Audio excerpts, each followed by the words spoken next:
Buenos días, el día de hoy me encuentro con mi padre, él se llama Jaime Rodríguez y pues él nos va a contar acerca de la historia de lo que le contaban mis abuelos y un poco de la historia de él, sociopolítica. Vamos a hablar más o menos de los años 40, según mis padres y mis anteriores antepasados.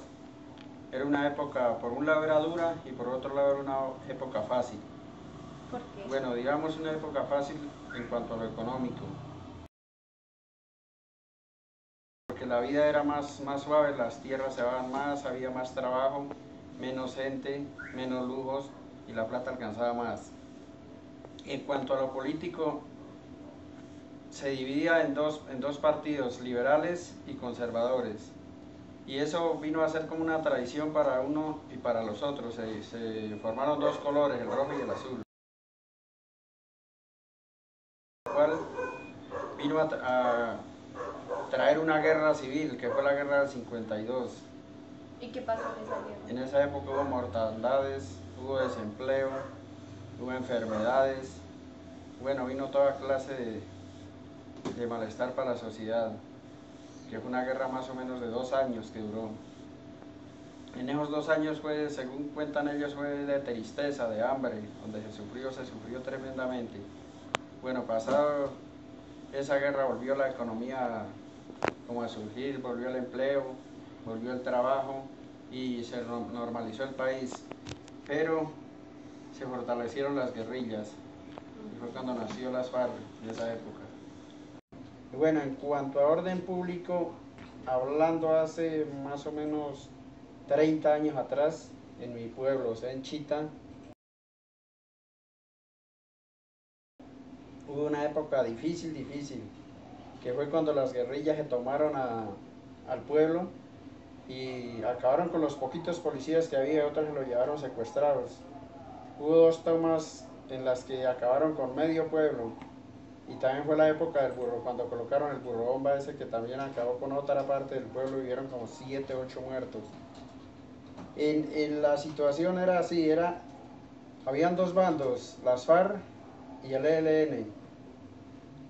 Ellos mandaban prácticamente en el pueblo, ellos tenían sus centinelas, cobraban sus vacunas, dominaban la gente, a los que eran ladrones así o algo, delincuentes, los sacaban al pueblo, reunían el pueblo y los fusilaban delante de todo el mundo, sobre todo los días de jueves que eran los días de mercado.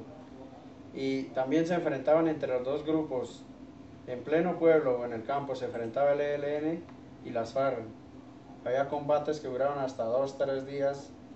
Y el ejército no, cuando el ejército llegaba ellos se escondían, se iban para los páramos, o en las mismas casas se cambiaban, se camuflaban. Y como habían milicianos en esa época, ¿quién iba a saber que eran guerrilleros? Nadie se atrevía siquiera a denunciarlos. Esa era una época, la gente abandonó mucho el pueblo. Dejaban sus fincas tiradas, ganado, lo que tuvieran y véngase para Bogotá o para las grandes ciudades, Tunja, Uitama, para, bueno, zonas cafeteras, dejaban las fincas solas, la tierra ya no valía nada por allá. En esa época la tierra no valía nada, era muy poco el que se atrevía a quedarse allá o el que se atrevió. El que se quedó allá era porque tenía corazón.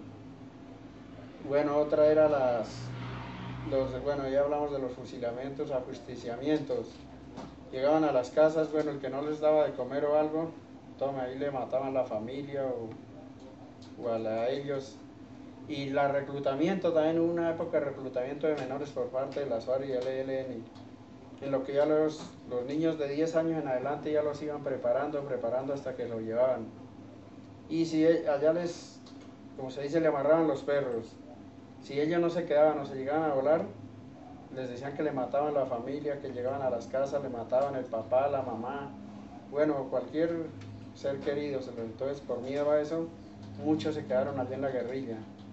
Algunos pues con el tiempo regresaron, se escaparon, otros por allá todavía andarán o estarán todavía por allá, no se sabe qué será la vida.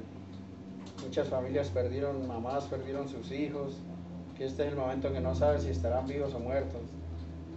Y era que les lavaban la mente, allá les prestaban los fusiles para que ellos jugaran, desde pequeñitos les prestaban los fusiles para que jugaran, los hacían disparar un tiro y los chinos se aficionaban, se volvían como a decir adictos a las armas y por eso se iban.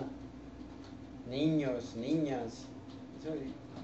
También vimos morir muchos niños en esos enfrentamientos. Ahí los traían al pueblo, los ponían en el parque, los mostraban. O los que se querían escapar y los mataban, también se los mostraban a la gente o a los otros para, mire, este le pasó por esto, este sigue escapar y miren lo que le pasa a los que se escapan. Esa es una época cruel, cruel.